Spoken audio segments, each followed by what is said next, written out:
Hello and welcome back to the Firmware Emotive Podcast. And this is the part 2 of the false hope in fighting racism. So I did some more modifications here. I've looked at some more stuff around psychology, and I also apologize for the audio at the start of the last one. I happened to notice that it was distorting, so I turned it down a bit, so it gives that nice, smooth John Kai Herbert sound. I got up to, it was optimism bias and projection of helplessness. So there's this part of us that wants to see the good in everything.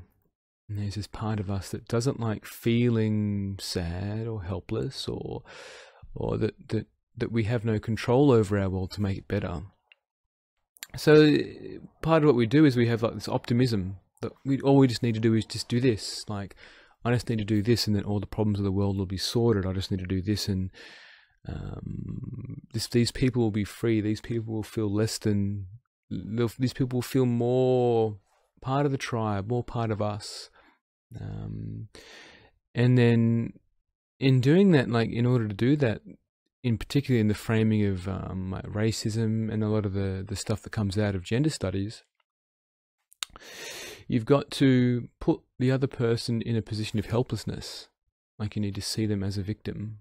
When it's like, oh, this person has suffered for X amount of years, and I need to frame all of my help for them in that way.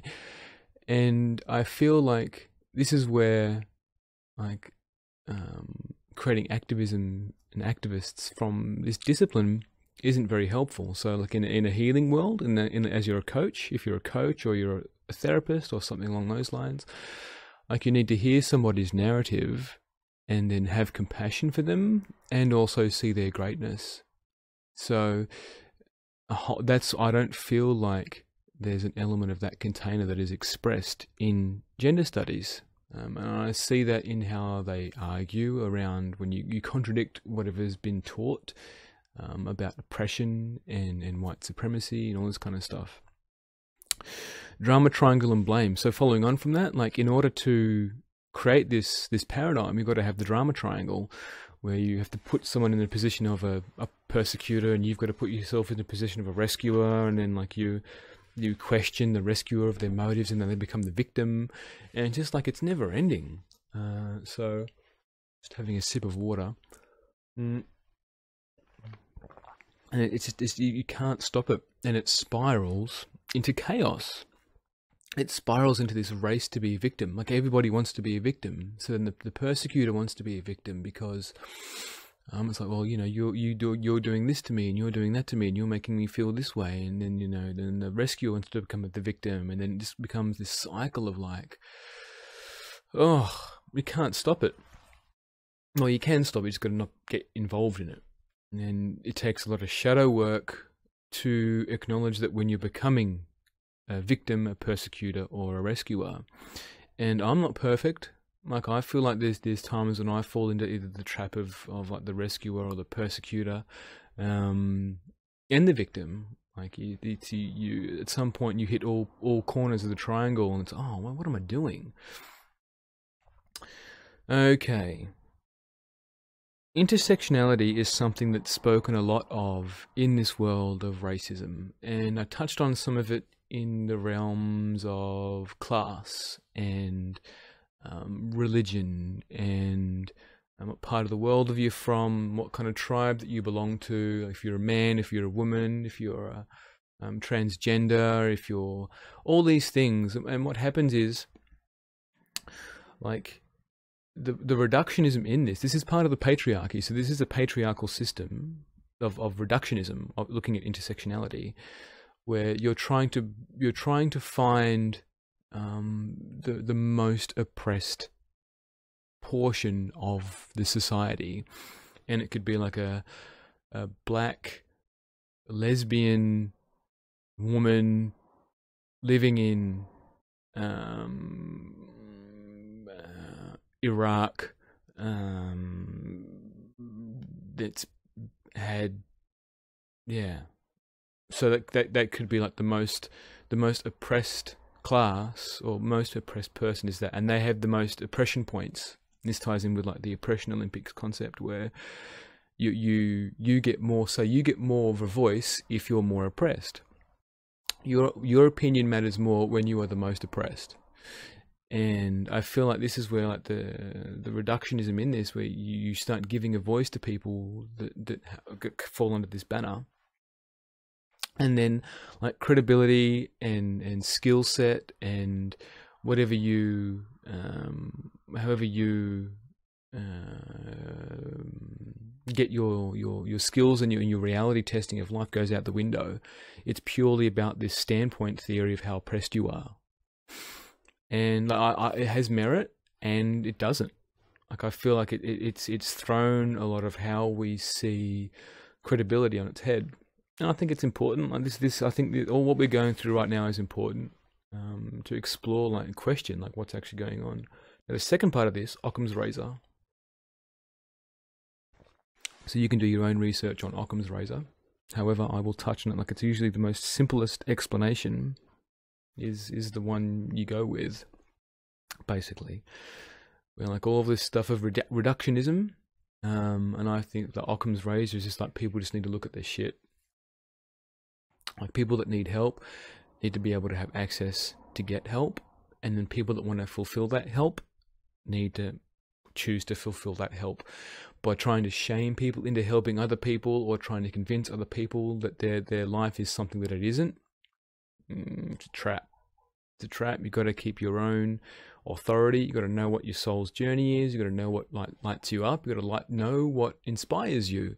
So if helping lesbian, black, Christian, there's some Christianity in there, Christian women in like an Islamic country is something that you want to do, then you go do that.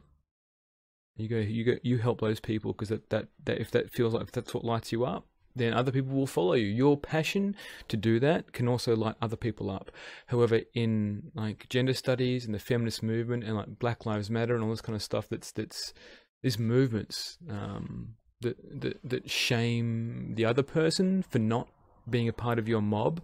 It's not how you do it. And it's not how, and I feel like in systems like capitalism and communism and all these that shame you for not conforming, it's the same kind of tooling, the same kind of tool set, where it's like, oh, you know, you haven't got a job, you know, so you're not a worthwhile person to exist. Like you're not contributing to society, which is also a transhumanist thing. So if you're not contributing to society, well, what are you here for? Conformity, compliance, and resentment. So off the back of this, of like shaming people to conform.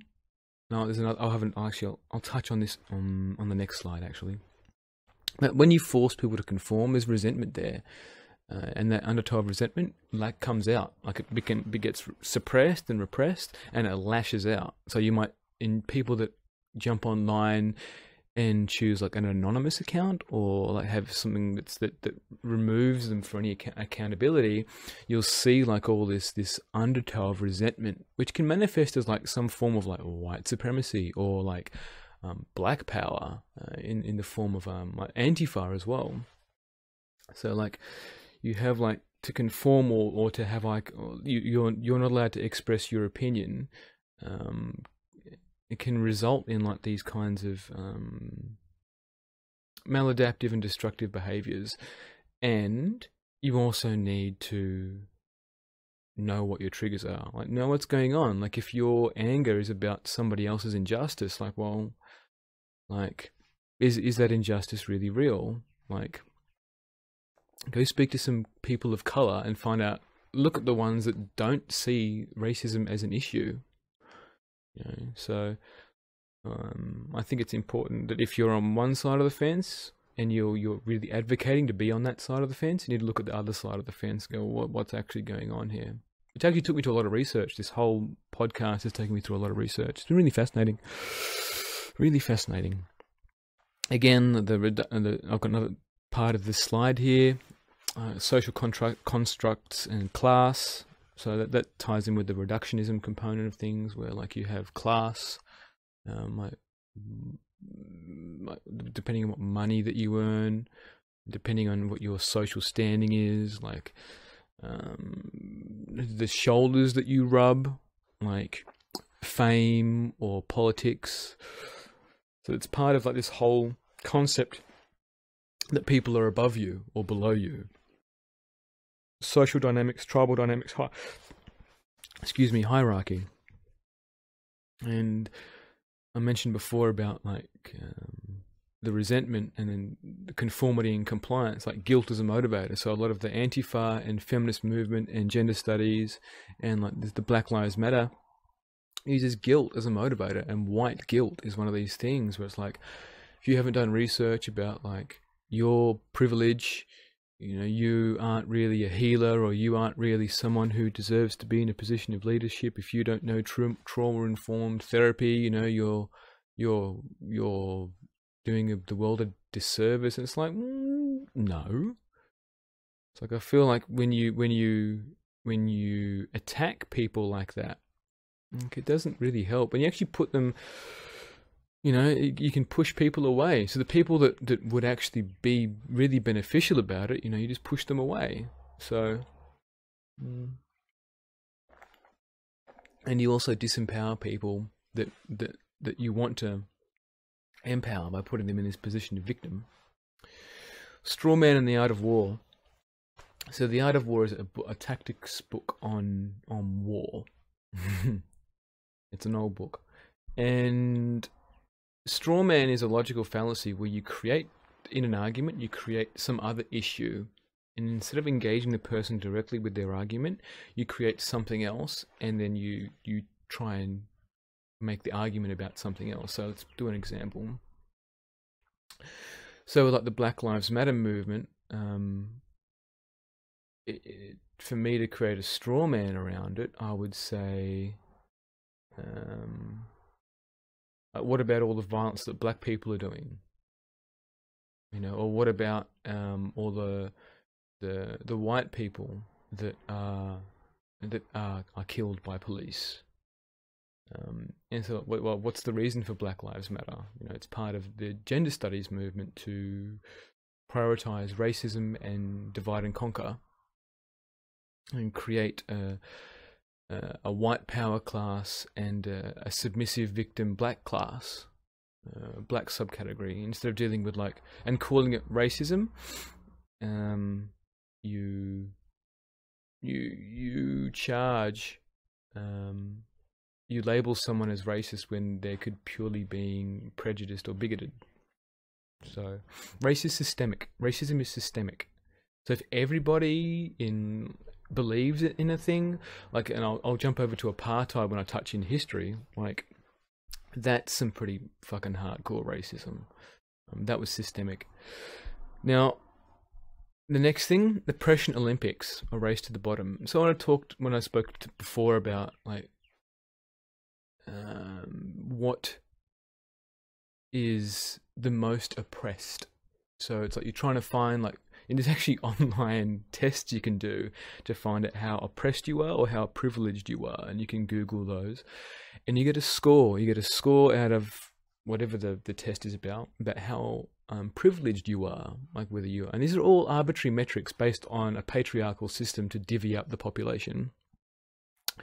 Whether you're white, whether you're black, whether you're Latino, whether you've come from a broken family, whether you're like, whether your sexual preference you are, whether you identify as like transgender, and like, so depending on wherever you sit, you know, you can get more oppression points. And we're actually starting to see people take advantage of this. Of course, any system's going to be gamed. Like, the human condition is the issue here, where like you'll see men trying to change their sex or identify as something else to become more privileged, to become more oppressed, so they can claim oppression points to get more attention, to claim their victim status to get attention. And then whenever you try and call them on this, like, you're not allowed to challenge them on it because they're a protected class. Like even me telling my story, like, because I'm slightly coloured, you know, I become a protected class under a protected, whatever you want to call it, pocket box, like this category in a spreadsheet column of oppression that I'm immune. So my story, because I'm colored, I'm immune to like what my history was. It's like, I don't want to be immune. Fucking call me on my bullshit. Like if you're a healer and like you're into inner work and you help people deal with their stuff, you need to call them on their fucking narratives or their rackets. You know, it's like, anyway, it's part of reality testing in therapy. And of course, you got to pace it and see if your client's ready for it. The Baader-Meinhof phenomenon. What was that? I can't remember. I have to jump back to that. Symbolism of black and white. Now, this is an interesting one. Like, you may have heard this. Like at a funeral, you wear black. At weddings, you wear white. When we celebrate, when it's death, it's black. If it's like something that's good, it's white. Like, there's a whole like thing around like black and white and how it's appeared in our cultures over the past. And like that, you could somehow translate that into a racial thing. However, I feel like it's a stretch. Like, unless you point it out, people are aware of it. It's like, oh, that's what the Baader-Meinhof phenomenon is. Like, you point something out, and then it reappears more often. So, like, a classic example of this is it's like a bias of like, if you're into like numbers of like 1111 and angel numbers 222, 323, like, you start seeing more of it when you're made aware of it. And the same thing happens in like this gender studies, Black Lives Matter, racism type gambit, where all of a sudden when you start looking at like white privilege and racism, like you become subconsciously aware of it. So you're looking for it everywhere. Like, oh, there's racism. Oh, over there, oh, it's white privilege. It's like, well, is it? So this is a bias in humans, where it's like you something is pointed out to you, and if you choose to make it an issue, you're going to see it everywhere. So the classic example of this is like angel numbers. Psychological testing instruments. Now, this is really important because there's tests that you can that have been devised to find out like how much compassion fatigue that you're going through, and there'll be more that come out. There's one for ACE scoring, and there's a lot of institutes that create these testing instruments to find out like where you're at on a scale of like collapsing.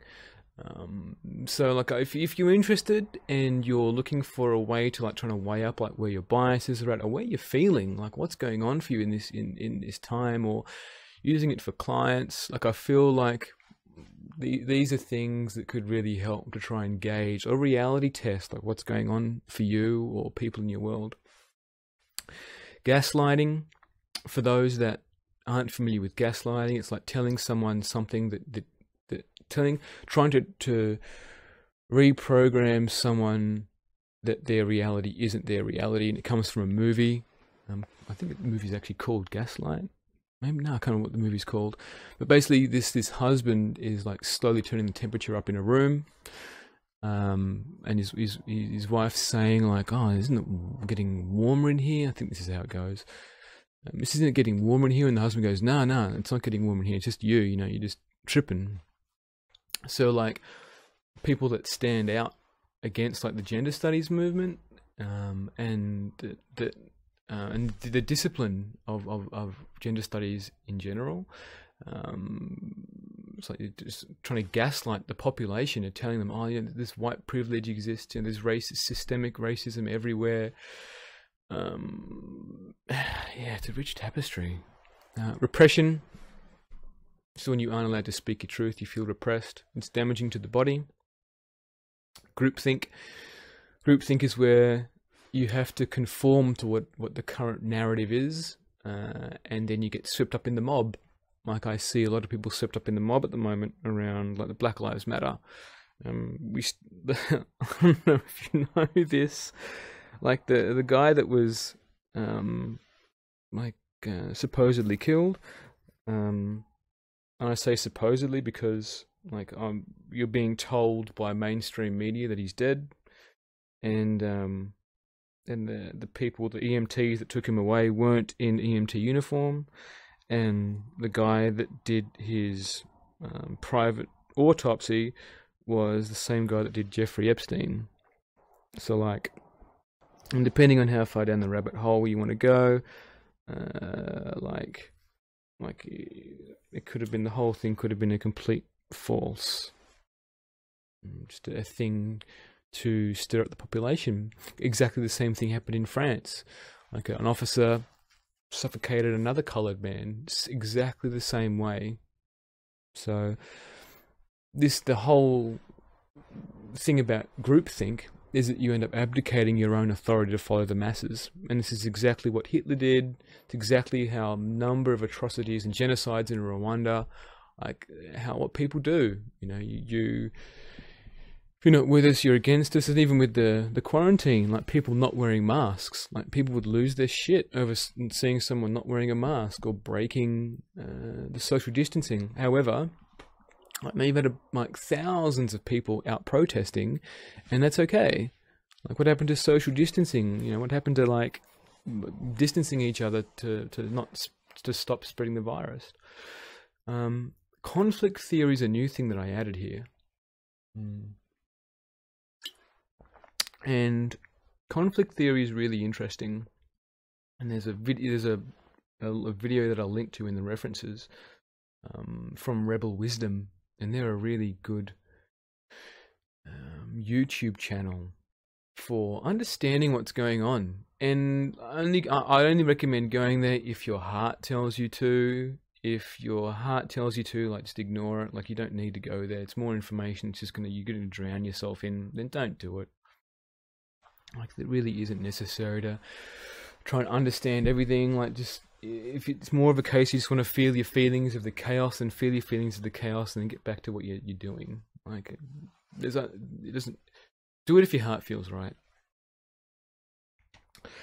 Now, jumping back a slide here, conformity, compliance, and resentment. So there's a few different types of conformity, and I'm going to read these out. And this is still under the psychology component of this podcast.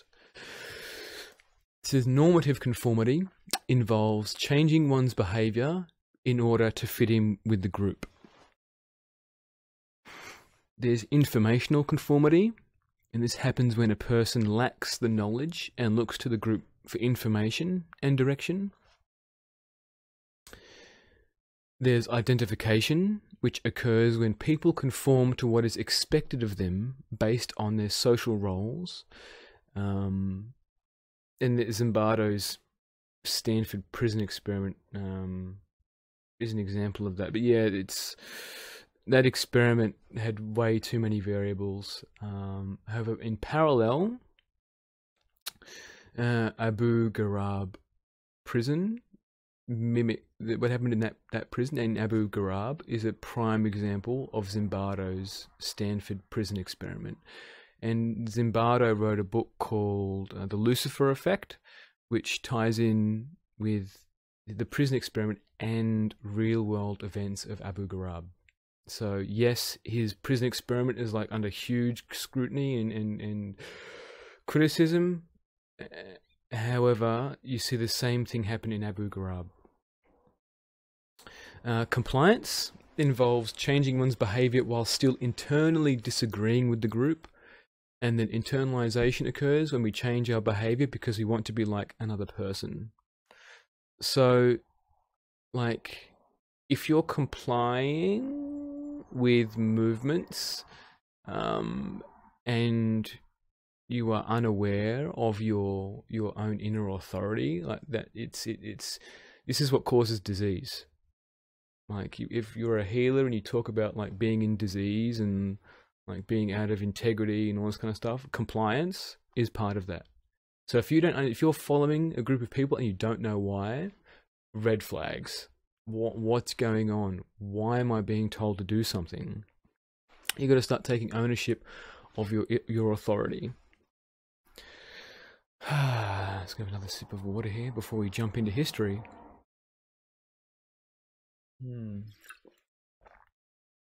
Now, history is a big one, and I feel like we're in a time right now where we do need to have a look at the collective past. We do need to have a collective trauma around slavery and systemic oppression of slaves, blacks, and anyone that was brought into slavery. Like if you look in Nazi Germany, like Jews were brought into slavery. Like in during the gulags, you had the whole farming class brought into slavery. Like there's a lot of history that's particularly around movements that start exactly like Black Lives Matter, exactly like gender studies, which is the cultural Marxism narrative that creates slaves. You've got to be mindful of this. Like, I feel like if you want to join movements, you really need to look at what their intent is, where they're getting their information from, how are they framing it. And a surefire way to identify if someone's in integrity in what their movement is you can question it and they will have the answers, or they'll be willing to engage in a civil discussion about the points. So this is where, if you can't discuss it, you set goalposts for the discussion. Like what are you willing to concede on? And if the person isn't willing to concede on any points, you know it's ideology, you know it's dogma, you know they're not going to move from a standpoint, which means they've been indoctrinated and there's a good chance they're trying to brainwash you. So like a civil society is built on discussion. So if you find someone that's not willing to concede or on certain points, it's like, well, you know, it's like they're standing behind an ideology, and this is challenging on things which are based in like harder sciences. Well, like if you look at mathematics, like, okay, I want to discuss with you that 1 + 1 = 3 and not 2. It's like, well, okay, well, how am I supposed to concede a point on that? It's math. Like, how does 1 + 1 = 3? Like, well, it's a hard science. Math is a hard science. It just does. However, the softer sciences like social science and biology and some areas of physics, like quantum physics and some of the new branches of physics, like they're still open to discussion, and in order to incite debate, incite some growth. What does this person have to say? Well, objectively, what can this person teach me? What can this other person teach me is a great way to approach arguments. Like if you assume that you know it all and you walk into a situation and you know it all, then you're just going to be triggered as fuck and you're not going to learn anything. So back to slavery. Like, slavery, we've had hundreds of years of slavery. And then in Egypt, we had the Jews enslaved. It's big. Like, slavery is big, and I really do not feel. I'm shaking in my heart here. We haven't addressed the collective trauma around being oppressed like that. I feel like we've. For some pockets of civilization, they've come out the other side. Some pockets still hold on to it because it's their narrative and they need to feel the guilt of like what they were oppressed by and how they struggled to overcome. And I think there's a generation that just wants to feel it all and move on. Like, just feel like the sacrifices that you had to make in order to survive, and hold on to your stories, hold on to your heritage, hold on to like where you've come from to be where you are at today. Like, it was either like die and or starve, or submit to cotton picking, or submit to being someone's slave, maid, farm worker, lackey. You know, it's like this is the hardcore end of it. Excuse me. And then even getting pushed into sex slavery. So, like, do I survive? Like, Like, do I survive? Do I continue in this life and submit to somebody else's control and be obedient to whatever and be compliant to whatever they want from me, or do I die? And that's the choices that the men and women of that epoch had. Colonialism. Now, wow. The Brits. So as soon as you frame someone as less sophisticated, like you're on a sliding path to wanting to like treat them like shit. So with colonialism, it was pushing on this structure, and we've just like colonialism has destroyed so many cultures, like destroyed so much amazing knowledge of spirituality and medicine and community. Like it really, there's a lot of rage. I feel like collectively towards the British on this, and which in Rome, and then the whole lineage of it all. Like it's brought us like a lot of technology. It's brought us a lot of like structure and systems, and it's also destroyed cultures.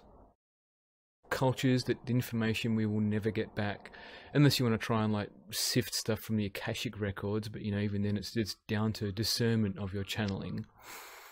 And then when you like I've got here cultured savages, so like we frame like Columbus as cultured. No, there were savages. You know, they killed, they wiped out like Native Americans through like smallpox and disease, and then in Australia, like we annihilated. So, oh my god, I'm getting really emotional.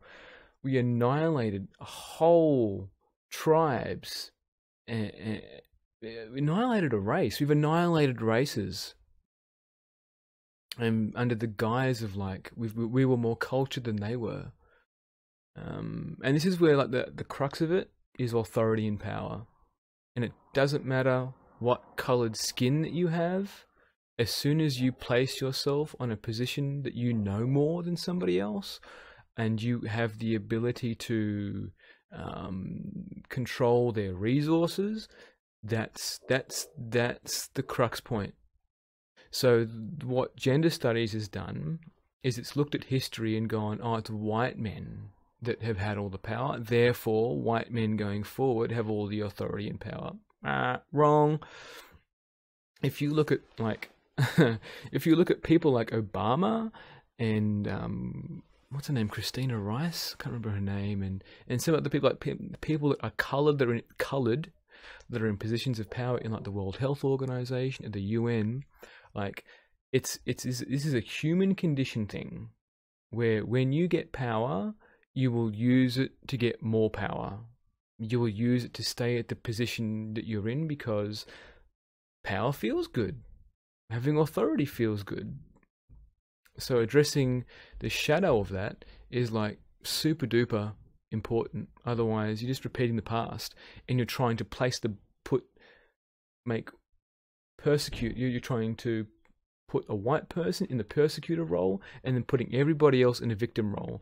And that is what Black Lives Matter is trying to do, I feel. That is what the gender studies movement is trying to do.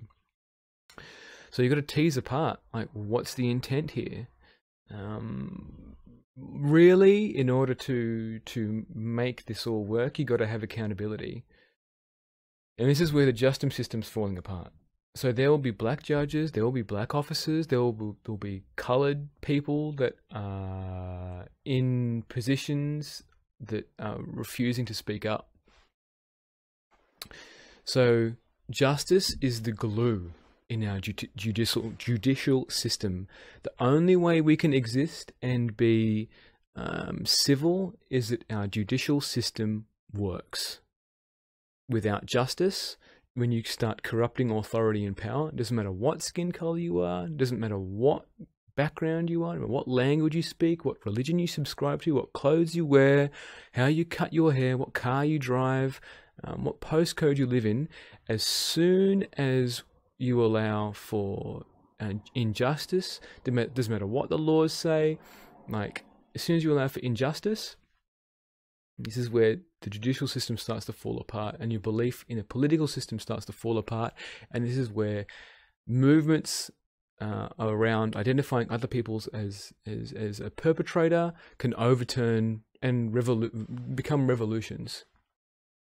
So like in Australia at the moment, like we've just Rio Tinto just demolished like a 46,000-year-old burial site. No, not a burial site, just a cultural site. 46,000-year-old cultural site. So when we talk about like colonialism and like cultured savages, like it's still alive and well in Australia. Like, and this is like you will have people of color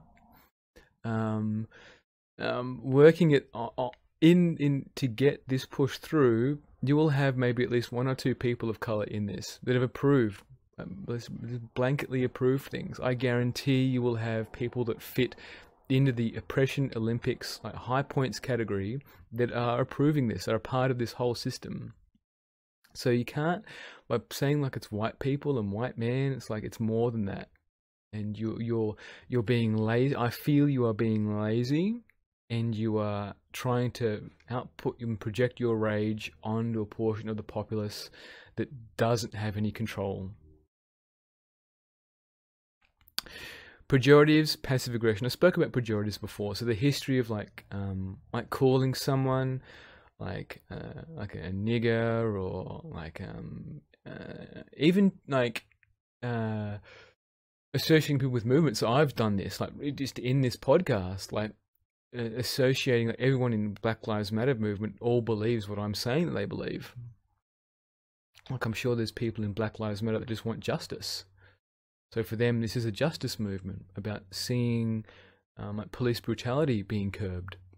So like anything can become a pejorative, and it really takes a lot of shadow work to be able to catch yourself and go, oh, you know what, I've just done that, or I'm doing this right now. Like I'm calling someone a racist when it's really just prejudice.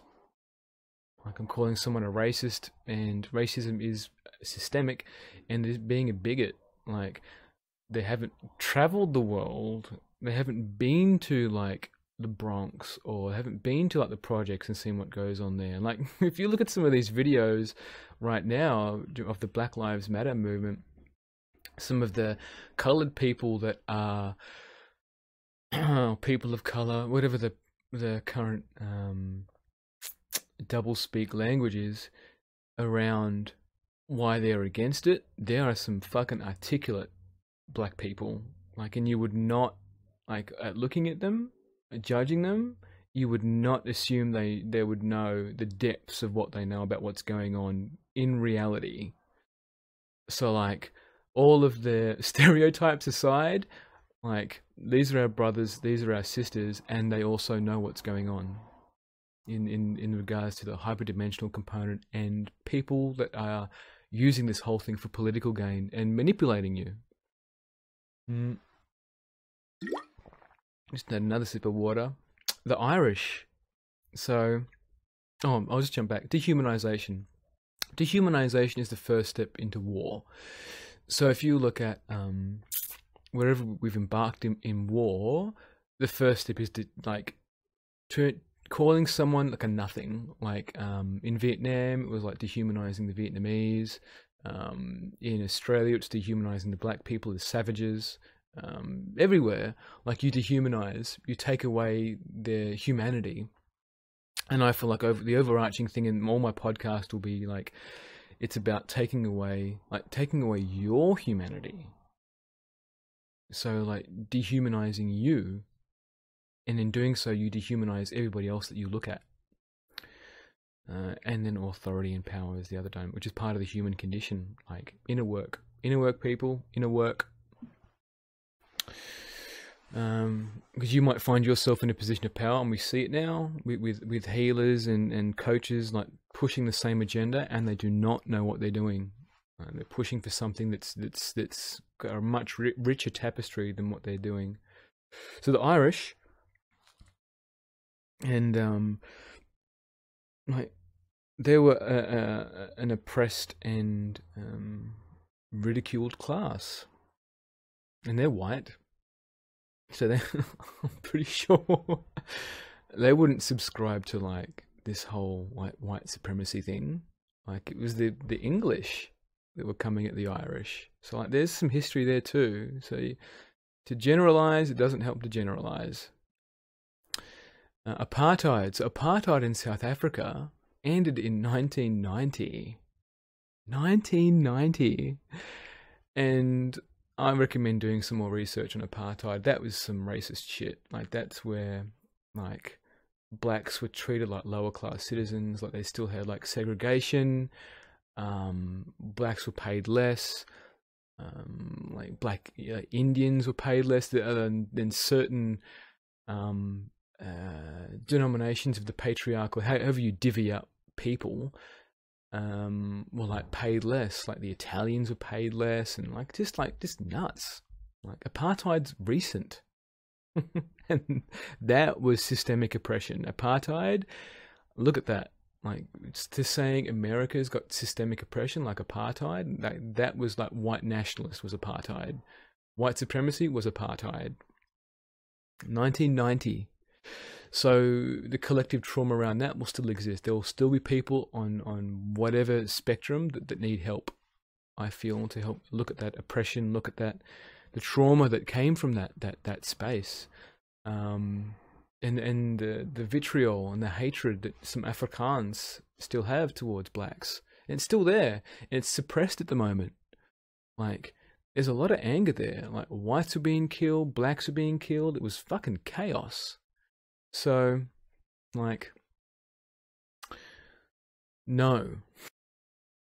And then the White Australia policy. So that was dismantled in 1966, and that took us into a dark place as well. That was around like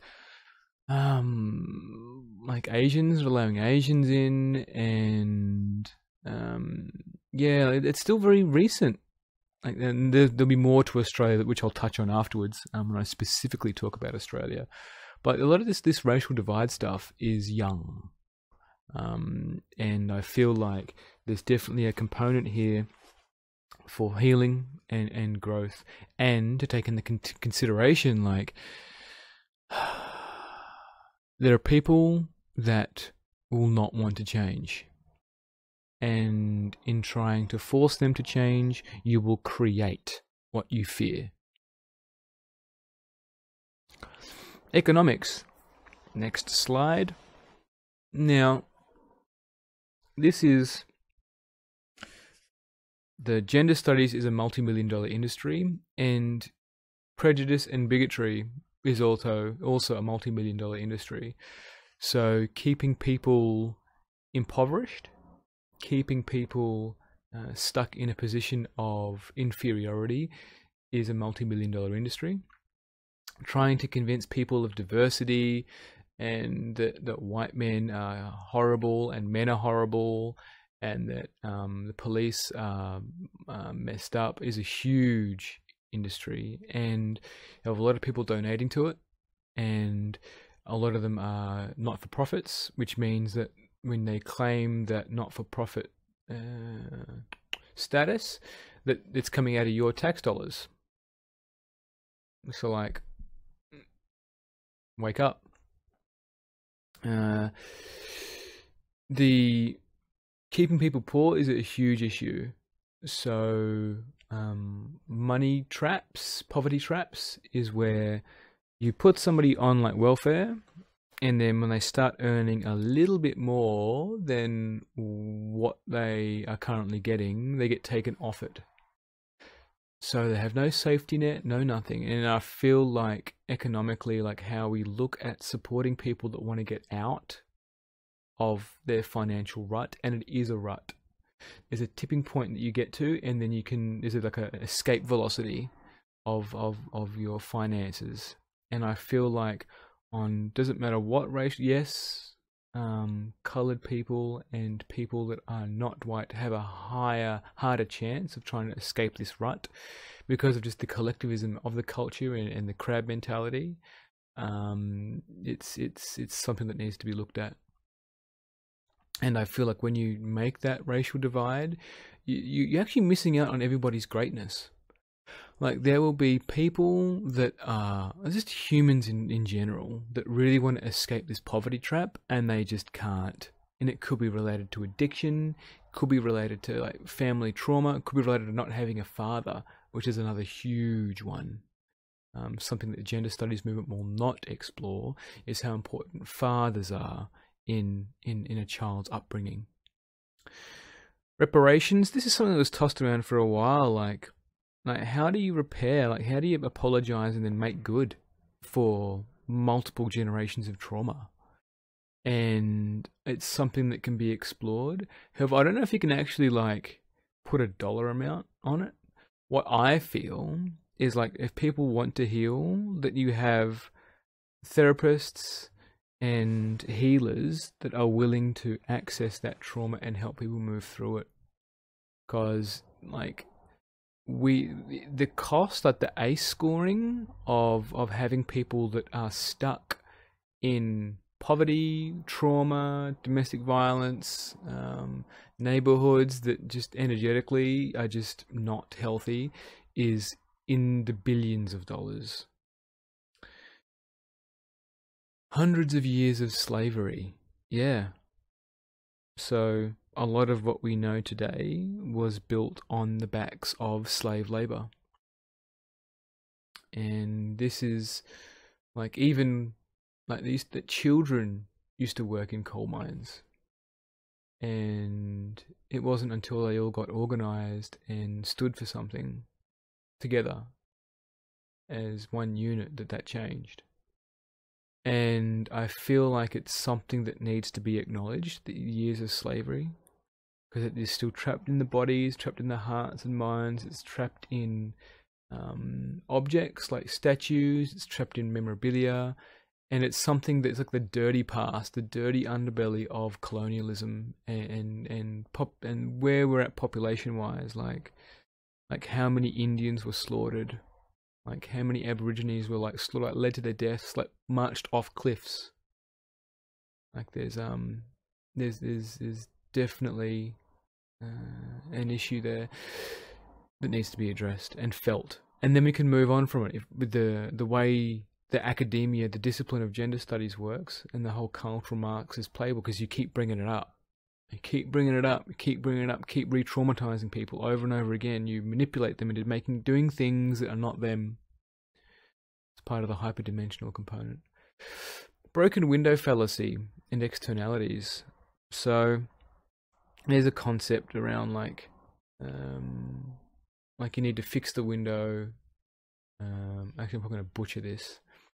Actually, I won't talk about. If you want to research broken window fallacy, look it up. It's an economic policy about trying to put money into things, and because you think it's gonna stop something else from happening.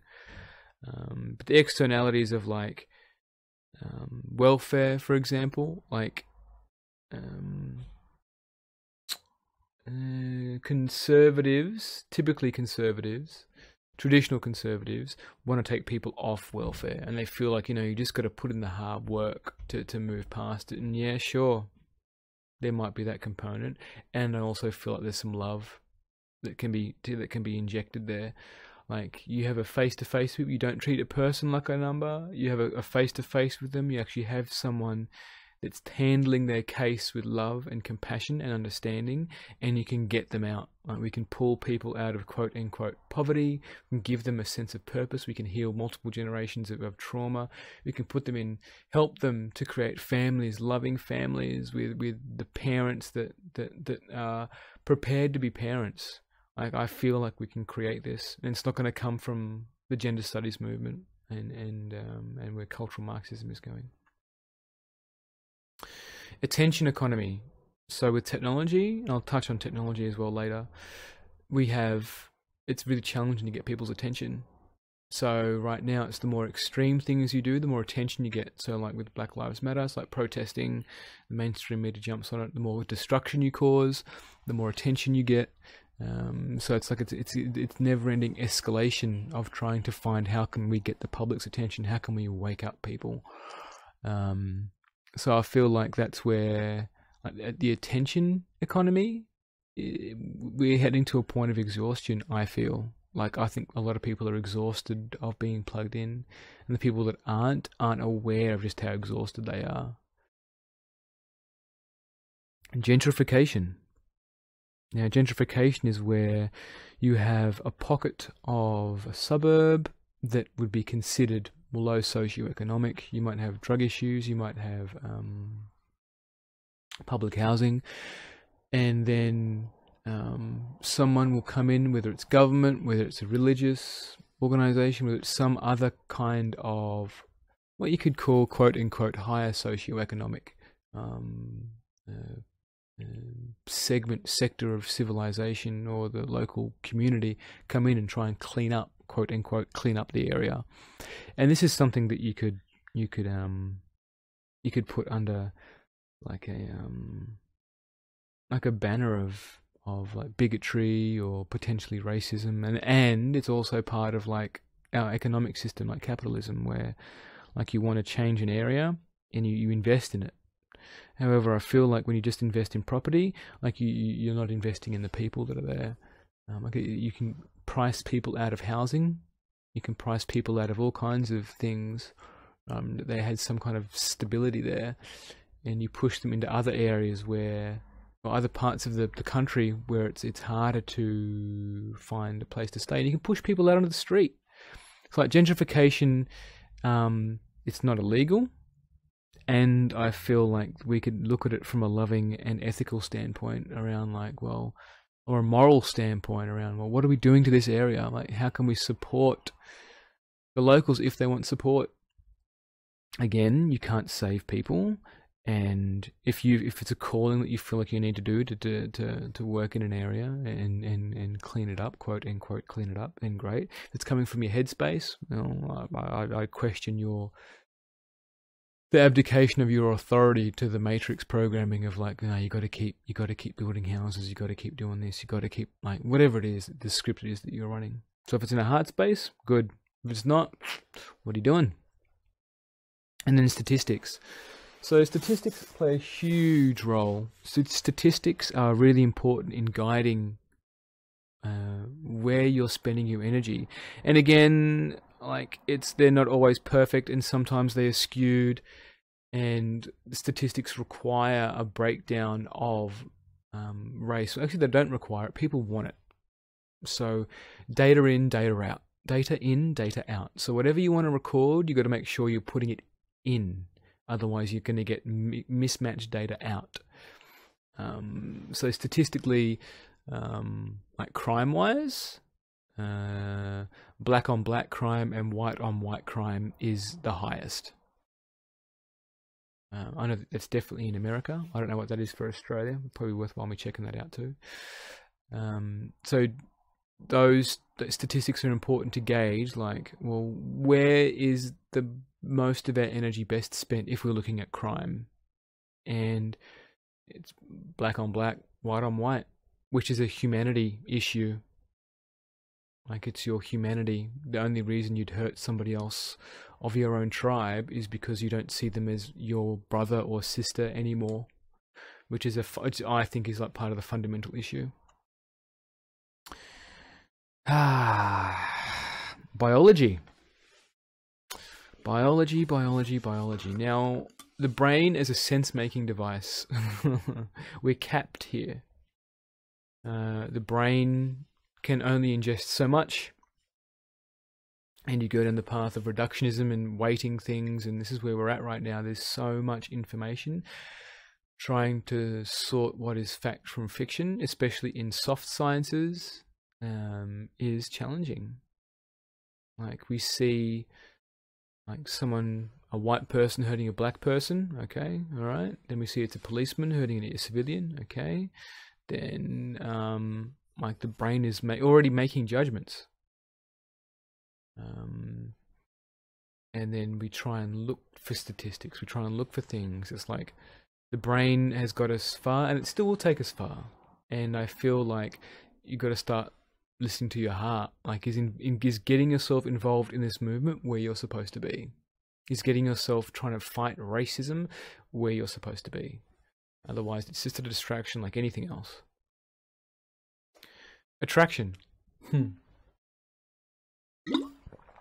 So, like, we talk about like privilege, and like for me, like I am attractive, and part of that comes from my uniqueness.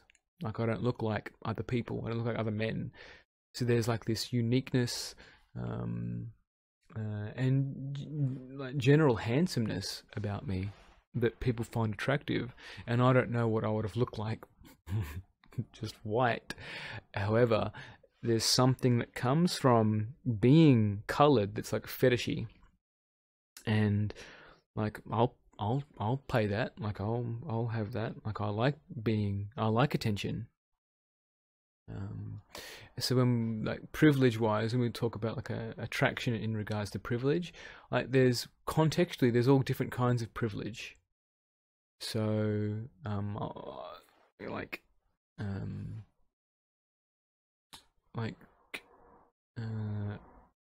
it's not always true, but you know, there's rumors that black men have larger penises. Like for me, I have an average sized dick. So like, for me, it's nothing that really stands out to me is a privilege. And then with women, like white men like black women, and there can be all kinds of like sexual fetishes that we have around. Some people are just more naturally attractive based on whatever this fetish is, and even then, like the gender studies movement tries to identify like those sexual preferences as racist. Well, like sure, it's prejudice, and could be, you know, it's prejudice, and you like it. It's like, well, I have a preference for this. It's like, okay, cool. It's not inherently bad. And it's like that's what you like. You like the you like the brown sugar. Outbreed strategy. Ooh. Okay. Now this is where this gets dicey, where like you'll have particularly it's usually a religious doctrine where they know that by outbreeding they will eventually conquer the world. And this is a strategy this is a popular strategy in religions, and this is where it's like biases of like trying to like give someone oppression points, and then they become immune to criticism. This is where that comes in. So like a religion or someone that has a strong belief in like, and this is shadow, that by having more children, my children will be soldiers, if you will, for whatever the doctrine is that I want to spread, and then they will take over the world, and then it will be our doctrine that will be in place, and then we will be rewarded in heaven for it. So I mentioned Philip Zimbardo before, and he wrote a book called The Time Paradox. I've mentioned this in a few podcasts. And the time paradox is about when you have a transcendental future orientated concept of time, you will spend energy trying to achieve things that's heaven bound. Like you want to do things, and you will commit suicide, you will like do all kinds of things, like martyr yourself in order to get to a place that's better than the present. And some religions sell the heaven as better than the present. So an outbreed strategy is part of that. So you can call that, I don't know what you'd call that, prejudice, bigotry, racism. I have no idea what you'd call that, like an outbreeding strategy. And you could also argue some countries do it. Scarcity. Now, scarcity is something that's wired into our biology, where something is scarce, part of you wants to take it. Like, toilet paper. A classic example was the toilet paper over the quarantine. Like, people thought toilet paper was scarce. It's like, of all the things to take, that mob mentality. And I feel like the mob mentality is playing out again with BLM and some of these, like, white shame movements.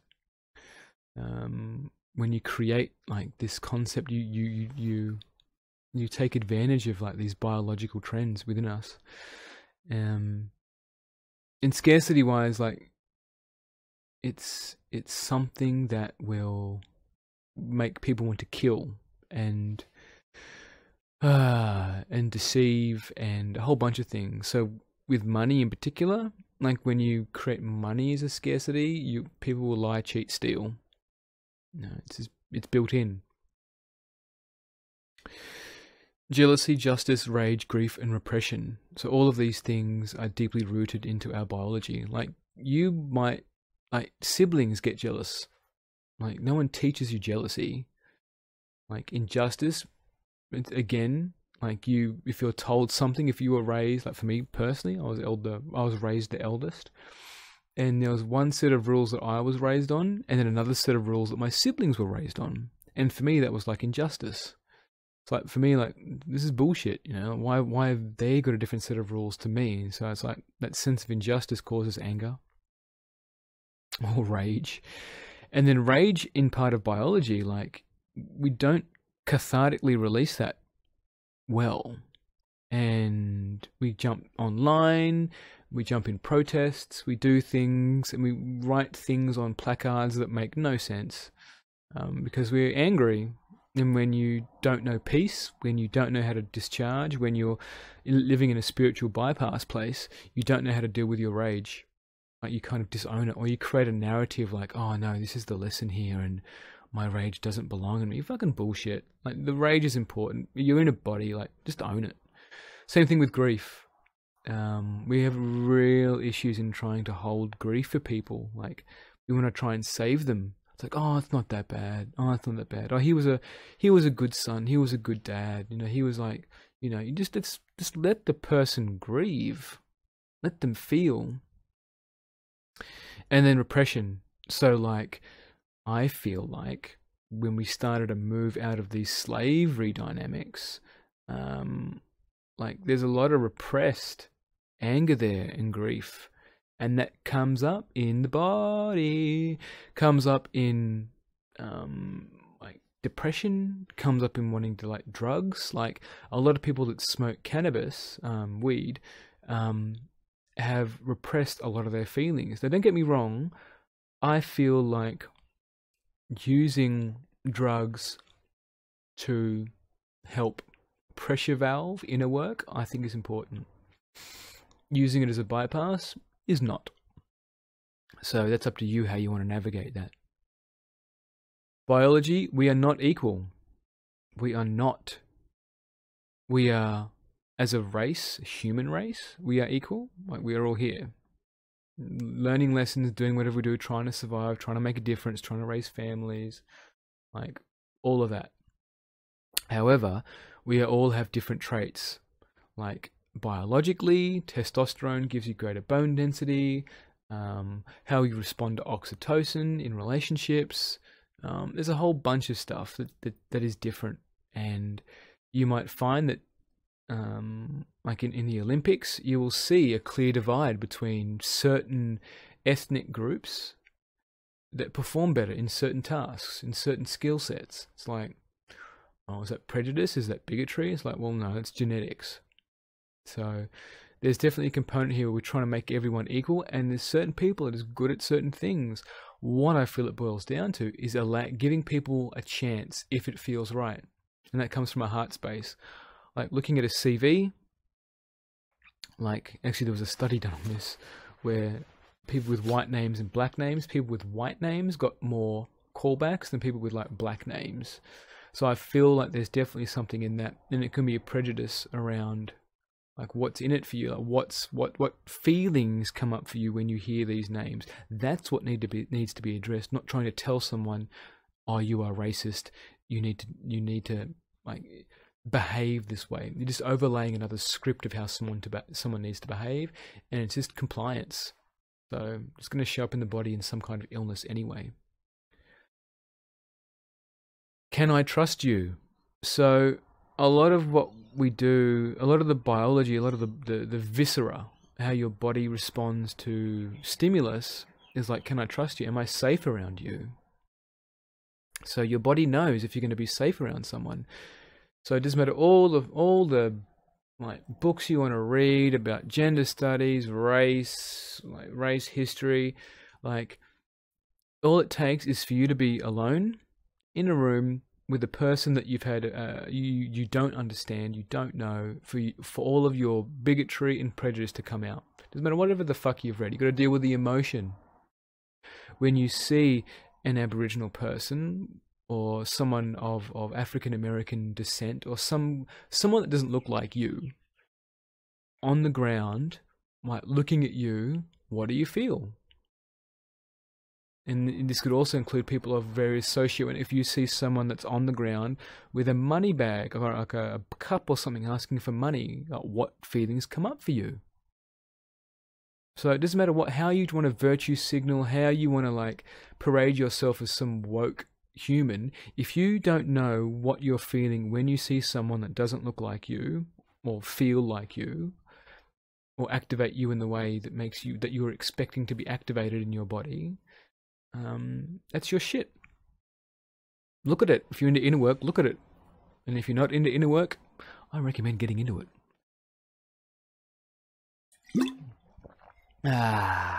Animal kingdom and hierarchy. Again, this is a dicey one too. Depending on how you believe humans were put on this earth, they were evolved on this earth and created on this earth. Now, in the animal kingdom, we have hierarchies. And even between species, we have wars. Wars over resources. Even within a species, you will have warring for alpha positions. And there will be built-in prejudices and bigotry around what goes on. Like, it's usually a fight for resources or a fight for mates. So you could draw parallels with that. Like, if you want to see how humans have learned and how nature mimics humanity, that's where you look at the animal kingdom. And sure, you can subscribe to we are more evolved, we are more this, then okay, we've only become evolved because of patriarchal systems. Like, that's how we've got to, I feel, for the most part, where we're at today. The only reason I have a lot of this technology I'm talking to you on is because of the patriarchy. And same thing for you. Whether it's hair straighteners, whether it's air travel, whether it's like medicine that you've relied on, doctors that brought you into the world, cars, fuel, boats, the towel that you use to dry yourself every morning, the plumbing that you use to take a shower, it's all part of the patriarchy. So I think part of that needs to be acknowledged. Now, also in biology, you've got sport. Now, you might find some of the most detached, prejudiced, and bigoted people follow sports. And I laugh because it's just such a cosmic joke. In the 1960s is when like the first black person was allowed in the NBA. And like you see now, like the majority of teams are weighted more towards having colored people because they're fucking good at what they do. Like, they're almost genetically predisposed to being good on the court.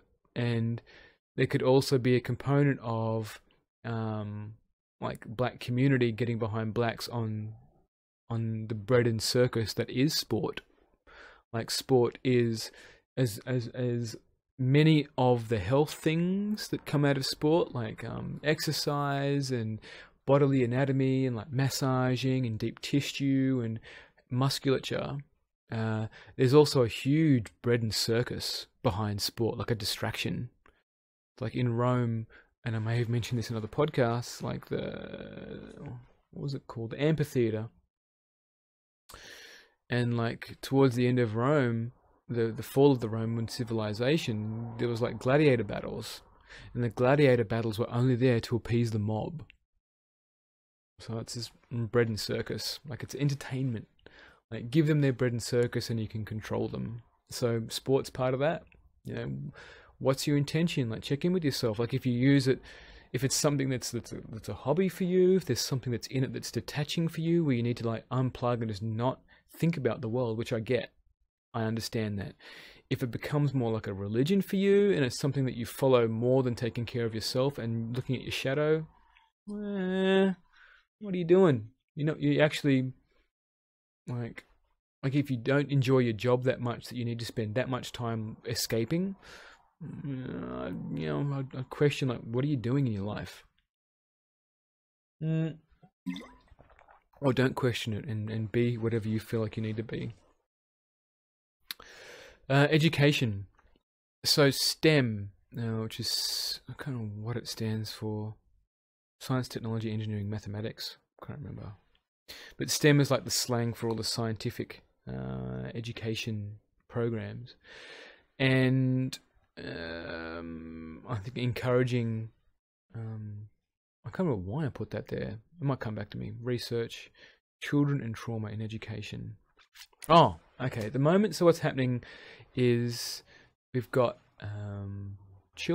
teachers trying to explain to children about racism and white supremacy and all the nonsense that's in gender studies. Parents know this. Your children are being taught things that you might not want them to be taught. So this is part of you abdicating your authority to someone that will have an agenda. So if these teachers have gone through that whole gender studies thing, like I think knowing what privilege is and where people stand, how they were born is important because it can give you some perspective. However, going down the full-blown path of like white nationalism and racism, I think is something completely different because it brings up a whole bunch of other stuff around like prejudice and bigotry, where like you can't call someone on their behavior because they're colored, or you can't call someone on their behavior because it's like that could be construed as racism, when they could just be being an asshole, or they might be trying to jump. Okay, this is where cultural differences come into play as well. So culture is something that's another topic which I might hit on. Culture, oh my goodness.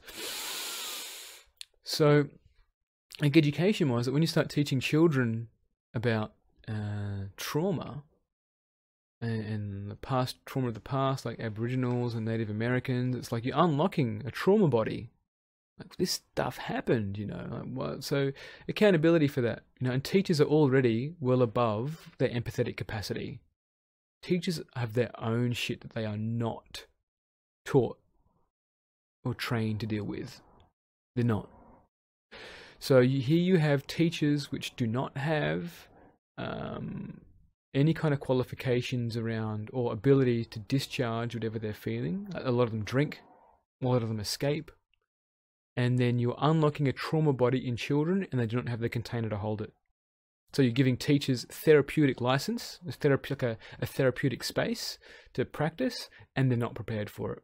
So all this nonsense about, you got to change the education, you just got to educate kids early. It's like, it's too late. Like, parents need to want to change, and then like the whole education curriculum around diversity and talking about race, I feel needs to be examined. Like, it's not that black and white. And most teachers don't like changing the curriculum. They're resentful every time they have to do more work. A lot of teachers are still in the system that shouldn't be in the system, and there's systems that protect them from leaving. Like, there's teachers get pushed between schools when they're no longer suitable for one school. They get pushed to another school, and they lie about their transcripts. It's the whole thing's like, don't get me started. Discernment. And I've got here written discernment in brackets stranger danger. Now, when I was at school, stranger danger was a big thing. Like, so that was the most important thing that we were taught about. Just be aware of strangers. Like, so now, like, discernment-wise, you've got a discernment looking at if they're white, they're inherently dangerous. It's like, you really? That's what you're going with? You're teaching them discernment based on skin color, which is racist. It's prejudiced. And with that will come bigotry. So it's prejudice that you're teaching, that children are being taught, is how to be prejudiced against someone that has a different type of pigment in their skin. Like, just think about that for a minute. Your children, and in university at gender studies, are taught how to be prejudiced towards someone who has a different skin pigmentation. How's that for patriarchy? Work experience. Now I feel like work experience with the police force would be awesome. Like Victoria in Australia does that. I don't know if New South Wales does it. But like if you want to learn like what's it like to be in the police force, like if you label the police force as like this completely corrupt unit of men and women, I think you need to spend some time with them, because I feel like they get a real bad rap, and this is systemic. They're the front line, and like you need to see what they go through. Like when I was living out Campbelltown way, the police are fucking exhausted. Like they are tired.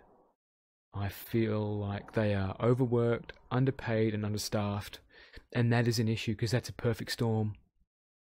That's like you're loading the chessboard with more pawns and more disaster when you do that. You create powder kegs for violence and excessive violence. Yeah, you create powder kegs for that. Accountability for vicarious trauma. So these gender studies people that are like unlocking all of this trauma in people, and even news networks. I feel like there needs to be some accountability there for that vicarious trauma.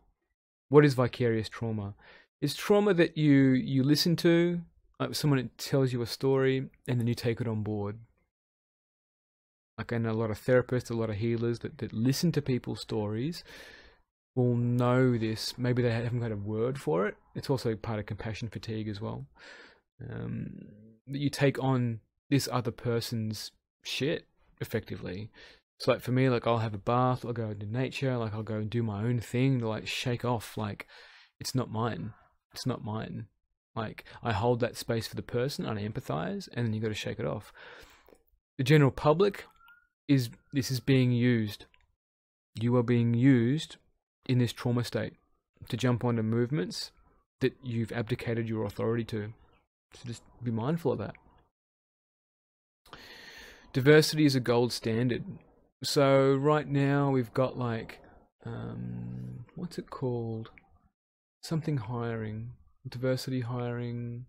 There's a term for it where you hire someone that's that's got a higher oppression score in your business instead of hiring someone that has better merit. What springs to mind for me is that example I said about people that have non-Caucasian names and they get overlooked. There's blacks that have changed their names just so they can like get like a closer interview. So that's prejudice. Like that's like elements of bigotry there, where like you are prejudging a person based on a name. This isn't even, you haven't even got to pigmentation yet. You're just assuming that this person is colored because of their name. And this is where like thin slicing and like biology and how humans deal with stuff. There's a lot of information that we need to absorb and go through on a daily basis, much more so in the information age. And part of that shortcut process is that we dissociate things with making the decision easier, especially if your boss or your department has had issues with a particular class or ethnicity. Like they might be more reluctant to hire them, or if you've had trauma around a particular ethnicity, you are more reluctant. So this is where inner work comes in. You can like try and conform to all of these diversity gold standards, like these diversity teams that come in and look at all of your policies and go, oh, you're not inclusive enough. It's like, well, are you actually looking at the individual people's trauma? Like, why do you have an issue with this particular ethnicity? And then exploring it. That's shadow work. That's inner work. That's what really needs to be done. Authority. The next slide is authority. So here, like, more supervision, more accountability, more transparency. I recommend a separate rehabilitation. Like, don't put them in with the general prison populace. That's ridiculous. Like, seriously. Like,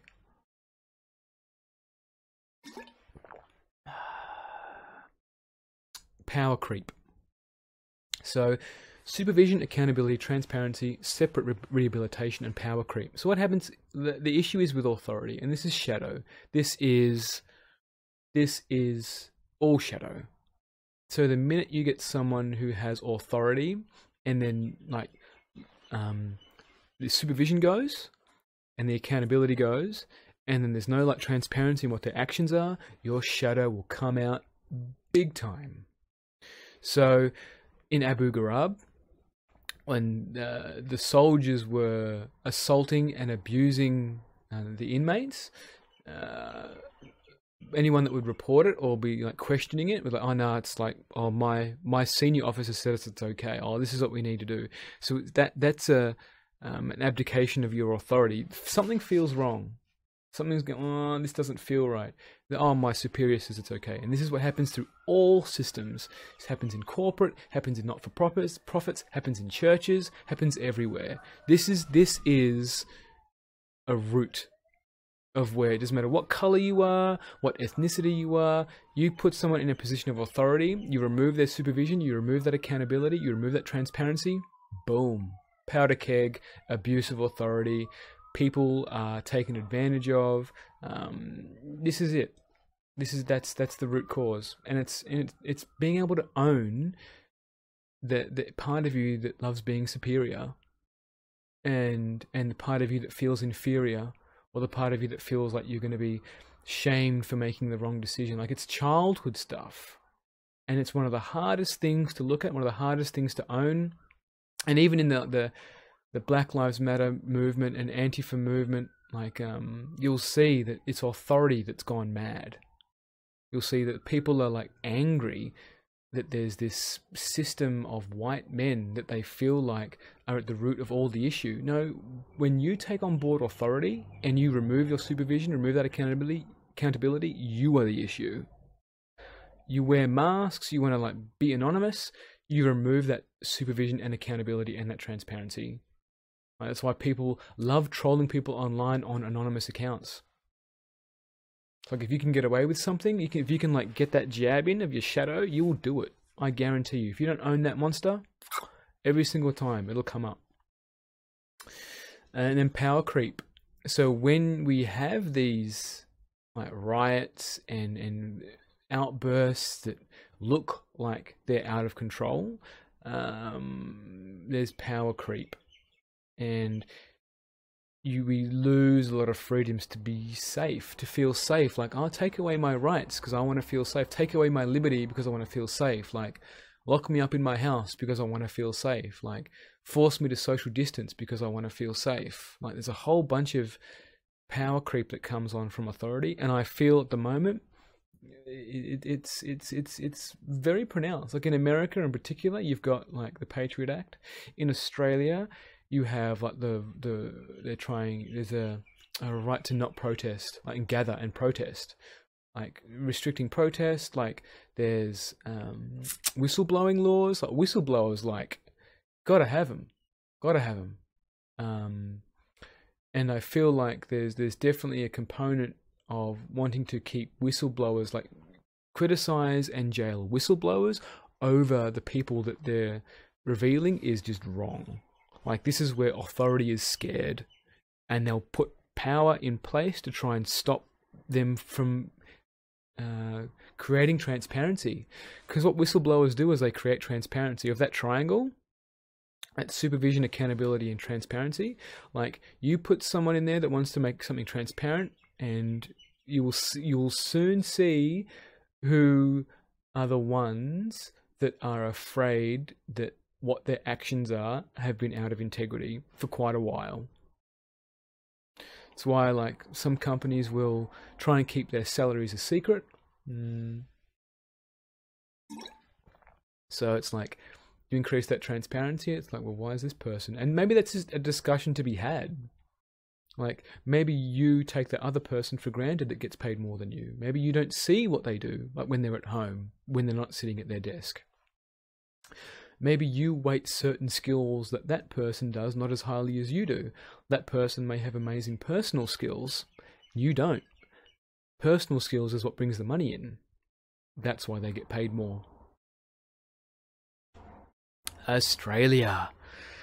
The Australian slide. Alright.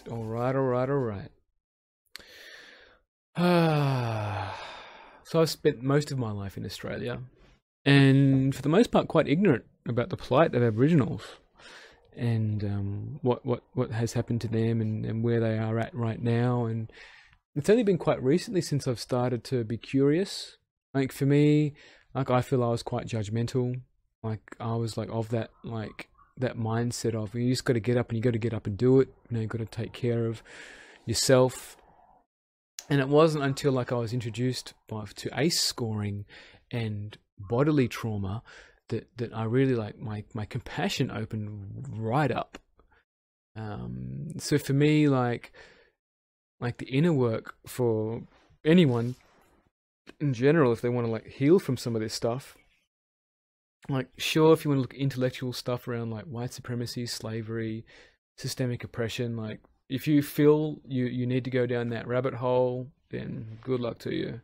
However, like the work you can actually do is like look at faces of people that you would normally be triggered by. Like just like close your eyes now and think about ethnicities that like really fucking piss you off. And what comes up for you? Like what do you feel like they're not going to give you? Work with those feelings, work with that shadow, like journal it, like find them in public, find people in public and like acknowledge them, like feel what comes up for you when you see a person that's of an ethnicity or background or social standing that you secretly hate, and feel it. The outer work is look at the agenda. So like sure, like jump on the bandwagon of all like the gender studies stuff and look at the critique. Look at the critiques of gender studies. Look at the larger picture of, I'll speak about hyperdimension, of like people that don't care about race. All they care about is lining their pockets with more wealth or trying to destroy something or trying to create a legacy for themselves. A lot of men and women, they want to live forever and they feel like they can live forever in a legacy. And whatever that legacy looks like for them. And if they're living out of integrity, if they're living in the matrix, if they're living in a hyperdimensional space where they're not themselves, then they're going to create an agenda which aligns with that. So yeah, in the critiques wise, with gender studies, what was it called? Paul Bognesian? Anyway, there was a whole bunch of studies that were released that were wanting to get published in journals that publish a lot of gender studies rhetoric. And so in the scientific community, there are specific journals which they're like, this is out of integrity. It's like I scratch your back, you scratch mine. Like there's no integrity here. And they will just publish stuff. So this guy rewrote Mein Kampf in like social justice, identity politics language, like linguistics, and they like approved it.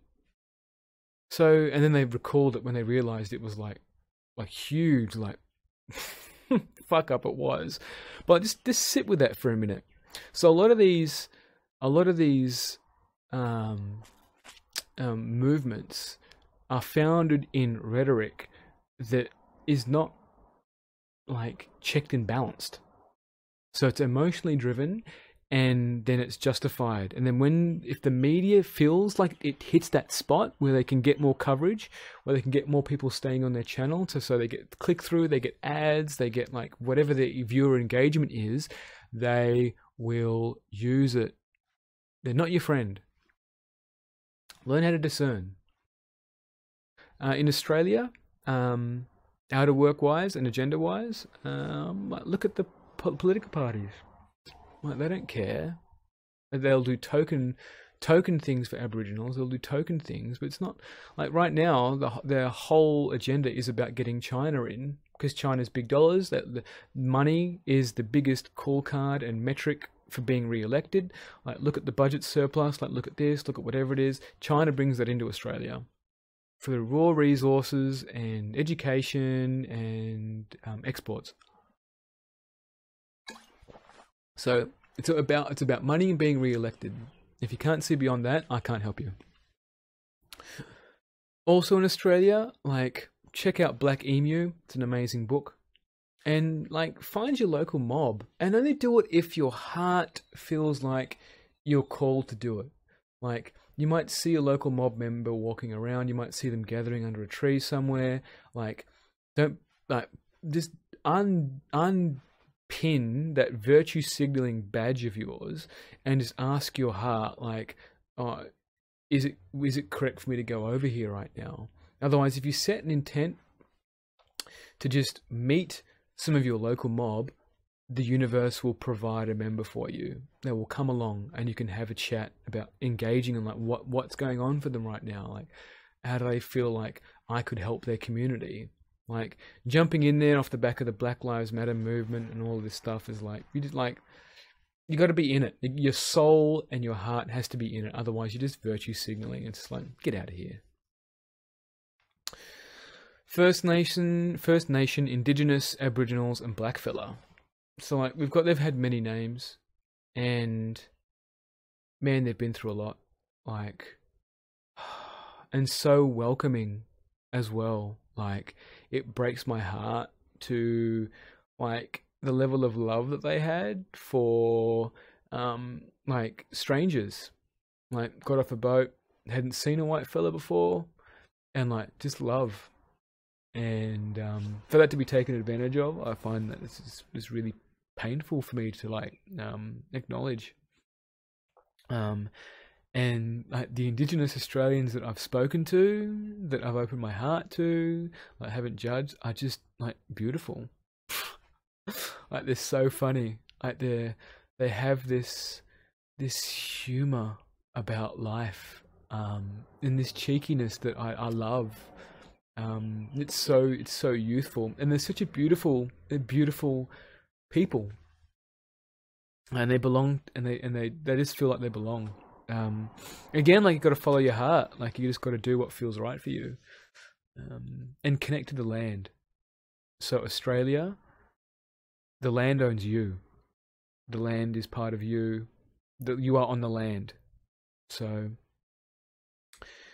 honor the land. Like, honor trees. Touch a tree, talk to a tree, lay on the ground. Like, connect the metaphorical, spiritual, umbilical cord from your belly into the land. Talk to the land. Connect to her. It's important. The Indigenous, the First Nations, Australians, First Nations people had a huge tie to the land. It was their spirit. It was their belief system. It's different to others, very different to other ethnicities. The land held their stories. The land held their past. The land held their culture. We do not. I feel if there's anything you want to grapple or get your head around, it's that. So how we treat the land, like when Rio Tinto detonated that site, like, you're destroying their culture. You're destroying them. Also, asking for the secret handshake. They've all got their own secret handshake.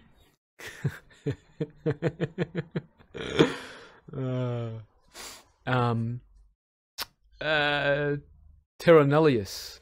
Now, Terra Nullius means no man's land, and this was to say that Australia wasn't owned by anyone before it was conquered in the late 1700s, which is bullshit. It was owned by the First Nations. So Terra Nullius was disassembled in 1992. So energetically, like, it's been a very short time for us to acknowledge that the land was actually owned by somebody else before we invaded. And, like, it's been, like, 1788 is when 1788 the first landed. Man, my history. So, like, it's been hundreds of years that the Aboriginals have dealt with the colonialism, because there still would have been people of colour here. It's colonialism and that authority, lack of transparency, and that power. So power systems that would push them out because they were seen as savages. Didn't see them as human, didn't see them as humans, which is part of that patriarchy, which again, I feel like the gender studies movement is trying to do. It's trying to dehumanize based on pigmentation. Outback friction. There is still warring going on between Aboriginals and farmers in the outback. Know this. It's not covered by journalism. It's still going on. It's still going on. There's still wars going on. Hyperdimension. Alright. Let's see here. Okay, so a lot of this energy is like a kind of sucking energy. Like the people that subscribe to this movement, like there's a lot of like, nothing is ever good enough. Nothing is ever good enough. So, like, take a knee. Like officers taking a knee to the crowd, to the mob, is like crack. Like, you are abdicating your authority to the mob. It doesn't matter how many police take a knee, it's still not going to change anything. Might make you feel good for a while. The root is in institutional, like, abuse of authority and abuse of power, which is not pigment based. So succubus, like hyperdimension wise, is a creature that just likes to suck, take advantage of, leech the energy of. And if you talk to someone that's of the gender studies ilk, or has studied it in any great length, they want to leech off you, and you'll feel it. Like when you start watching some of the people that argue for gender studies, for like LGBT, like this kind of entitlement, like I deserve, fix me, fix the culture, fix society, fix it for me, love me, accept me. It's all this like succubus type energy. And like I see it as something that in Reich's work and in some of the work that I do, it's like your mother's, like you never had a mother that loved you for who you are. You didn't have a mother that could take care of you the way you needed to be taken care of. And like and the hyperdimensional component, that there's a good chance it's a demon or some kind of entity that's living on you that wants to suck energy off people. Like, and I feel it's something that's challenging for a lot of people to address that sit just in the scientific sphere. Icons and symbolism. So, like that black square thing that was promoted, like that's part of like worshipping Saturn, which is like occult is like, yeah, a planet that doesn't have our best interests. And then like flags, like so the Antifa flag is actually a common, as it's the same as the German equivalent in the Second World War. Hex, entities, and demons. So when you start going down this path of like intellectually trying to have arguments with people and trying to work out like I'm right, you're wrong, this is where hexes come in, and you can feel really exhausted, like going down some of these rabbit holes and arguing with people and like trying to give people what they want. Again, like all of these things can only come from yourself. You can only feel satisfied in yourself. If you're demanding that someone makes you feel safe, especially in today's civilization, like I'm not talking about like South Africa during the Apartheid or Taiwan, or like where there's actual like legit systems of oppression. I'm talking about like in civilized countries where you're free to move around and where you can ask for help if you need it. So like, yeah. Corrupt demiurge thought forms. So the way mainstream media works is that it tries to scare you into creating thought forms of what's going to happen next. So the more you see like a white person as someone that you need to be afraid of, or that you are yourself guilty and you have white guilt, all of these are delicious corrupt Demiurge thought forms. The more people that believe it, the more of it is created. So like you create your reality. And we create it by what you read and what you ingest. So if you've fallen down that rabbit hole of wanting to understand racism, and you've taken on like white guilt, and it's trapped in your body, and you keep thinking about it, and every time you see a black person, you're like, oh, just think of all the slavery that they've gone through. There's a good chance that person is not even thinking about it. They're thinking about like chicken.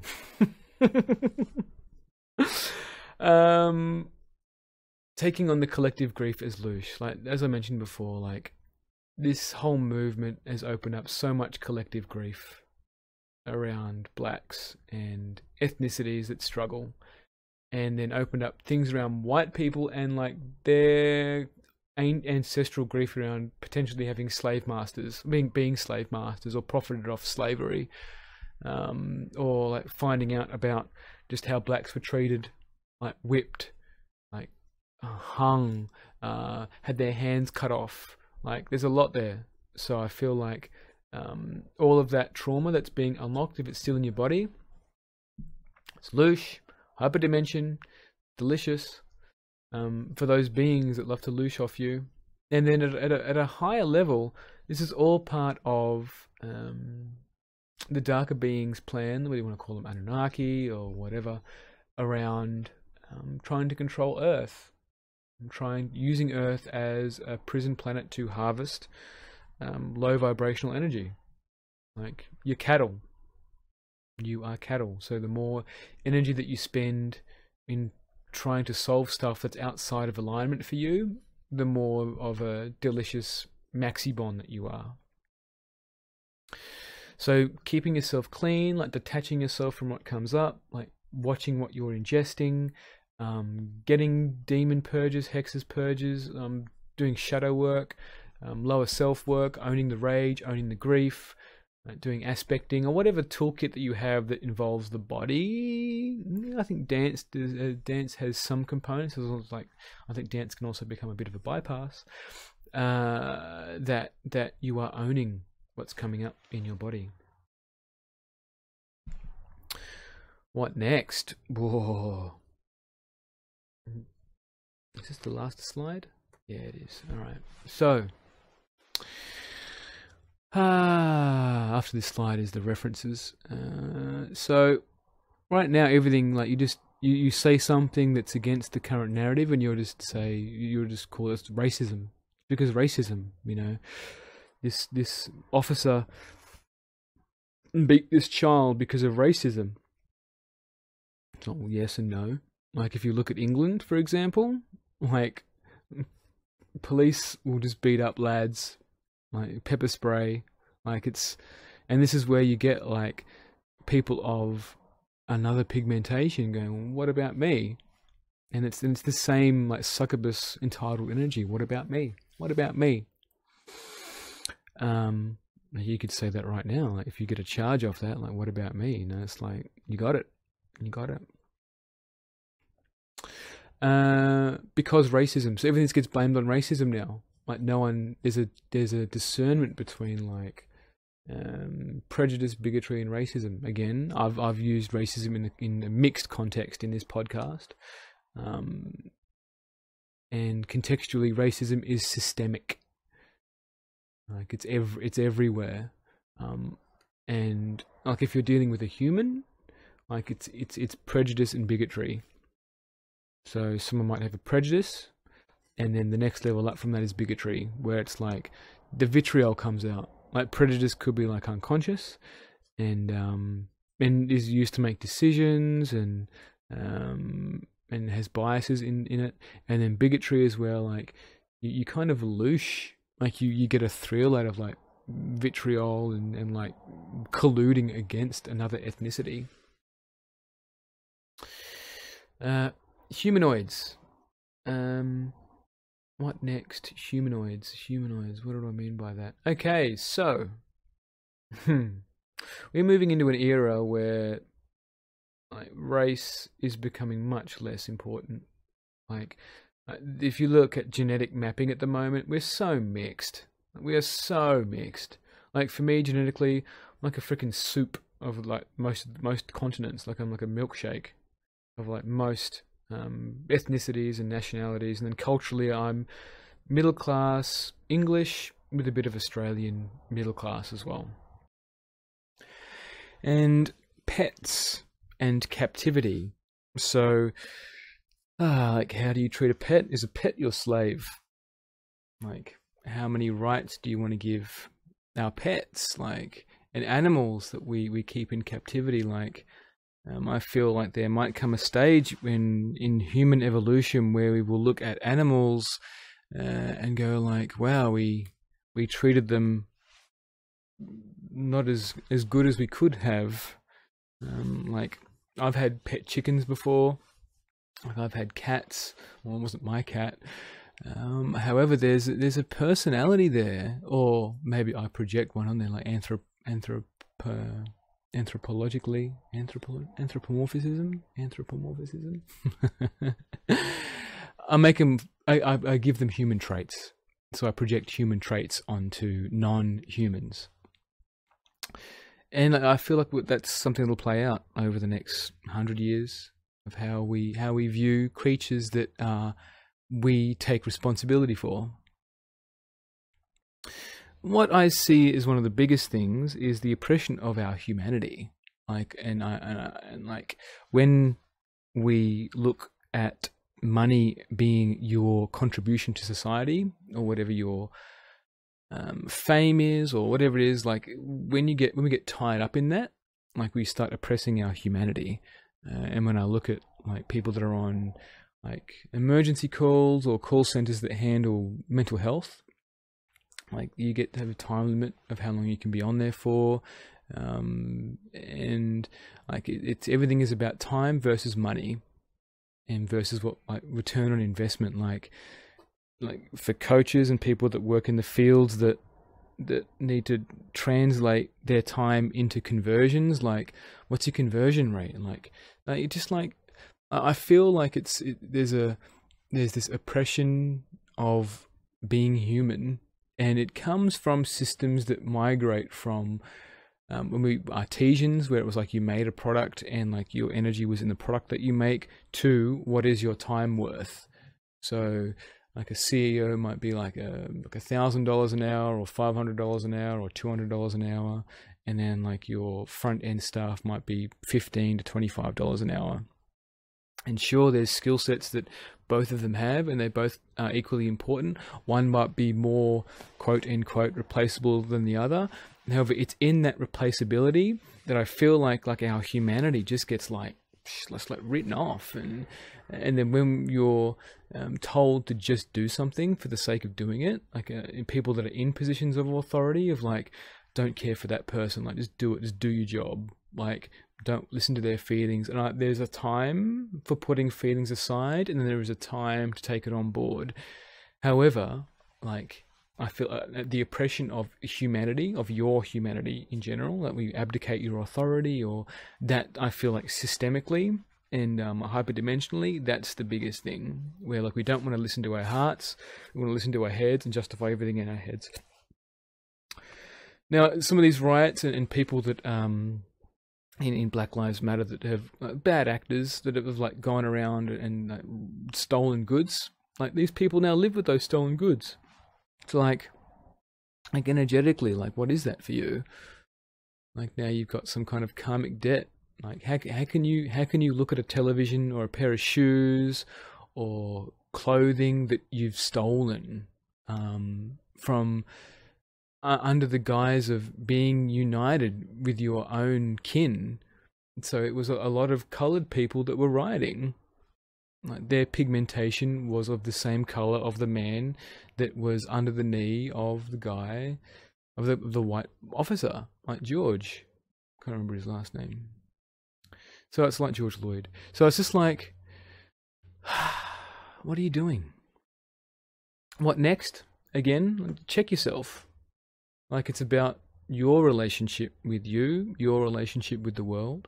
And again, like looking at people's faces, looking at people that trigger you, feeding into energy around people in positions of power.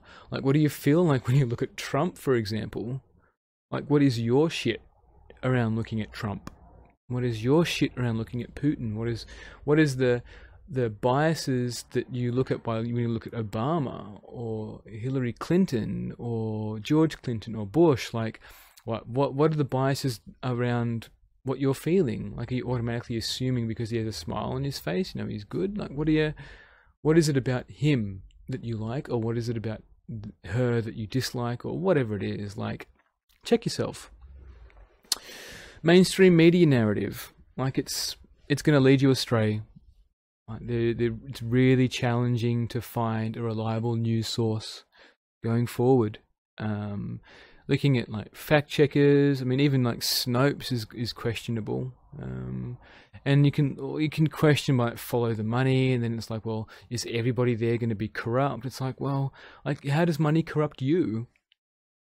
Like, what things have you done for money that have been out of integrity, or you've justified later? Oh, you know, that client paid a bit more than what I felt like the product that I delivered, or, you know, I was able to get this for a little bit less, or whatever it is. Like, whatever justifications that you have around money, like it's going to represent in the collective shadow. I mentioned before, like, going on the beat. So just walking around, like, if you wanted to do work experience with the police force and your local police force, just give them a call, hang out. Like, they might say that it's too dangerous to have a civilian around. It's cool, you can push a bit harder if it feels right for you. If it doesn't feel right, then don't do it. And the final thing that I'll touch on is robotics and where we're going technology-wise. Like DNA mapping, facial recognition. Facial recognition is quite accurate now for picking emotions. Facial recognition is very accurate at recognizing you in a group of people. And robotics. So, robotics-wise, robots don't care what you look like. Like, how we program these devices in the future will have a big dependency on where we take racism and bigotry and prejudice. So, like, robots don't care if you're being served by a robot. It's not going to care. So then it's like, well, then it's all your shit. However, if that robot is programmed to, like, be prejudiced and biased, which it can be, we can not vary, but we can. The technology is out there to guesstimate what your ethnicity is based on who you are. So there's a lot that is at stake in how people see each other, and there will be even more at stake when we start to distance ourselves and put robots between us, beings between us, technology between us. And we see it now with social media, where you can get into a war really quickly with someone in text, and then you pick up the phone and call that person. You know, it's almost like an instant heart connection. Same thing in meetings, you know, it's like instant heart connection. You see the person, you see their humanity, you know, they're just trying to do their job, trying to do whatever feels right for the collective, or them, or their their children. They're just trying to survive. So I feel like there's a lot in this. And in summary, the false hope in fighting racism is that it just creates a divide. You put someone in a perpetrator role and a victim role and a rescuer role. And yes, there are issues with authority, and it may have prejudice and bigotry overlays. However, it's in everyone. The thing around the issues around authority is in everyone. You give any school teacher authority, you give anyone authority in an environment, and they will abuse it if they don't check their shadow. So, or they will collude and try and change things if they feel like whoever's at the top is not being fair. And that's what I feel like we are seeing at the moment, is a discourse between like the gender studies movement and what they're educating the public on, and people that are in positions of power. Like, I feel like that discourse is an important one to happen. Like, what is it that they're looking for? What is it that they need? And I feel like most of it is justice. If we are to rely on justice, the police, authority to enact equality, treating people as equals, like, and if someone's in pain, you listen to them, you are present with them, then we need to invest in ways to make sure that person is always present, what prejudices exist, like what's going on, and it comes through reporting and friendship, and pulling people up on like, hey bro, like, not all coloured people are like that. Or, hey, you know what, I've got plenty of white friends and they're not all white supremacists and privileged. In fact, a lot of them have worked their way up from poverty. And I feel like using the blanket statement of racist and racism is not a discourse that is part of a civilization. It's not part of growth. It's not part of a healthy discourse. You're just using a pejorative to label someone and eliminate their humanity. Calling someone a racist, you dehumanize them. And it's not love, it's not growth, it's not humility. And it's not, if you're in a leadership role and you're calling people racist, like, check yourself. Anyway, that feels like it. I'll just flash up my references slide. There's more. Like, if anyone's keen to like know where I got some of this stuff, I can send you links, and otherwise that's what I've got there. So like, Stanford, some crime statistics from the USA, the blog from Debbie Irving, some Wikipedia stuff on racism. Yeah, Making Sense of the Downward Spiral by Daniel Schmachtenberger. He made a really good YouTube video on, look it up, Making Sense of the Downward Spiral, kind of like what's going on, what's happened since COVID and the riots. Again, if you got this far, I am deeply grateful. If you feel like you want to share it, or there's someone that could benefit from or would find this interesting, hit them up and hit me up with feedback. Like, I'm not perfect, and I'm not an academic. I comment on what I see and try and make connections with things, and I feel like I would like to hear feedback or any directions on where you feel like I've missed out, or what's worth looking at and talking about and taking into my own point of view. I feel like accepting that you have blind spots is how we're going to grow as a civilization, and that goes for all sciences and disciplines, including gender studies. All right, big love, people, and I'm looking forward to the next one, and looking forward to hearing your feedback. I have so much love for you all, and peace. Bye.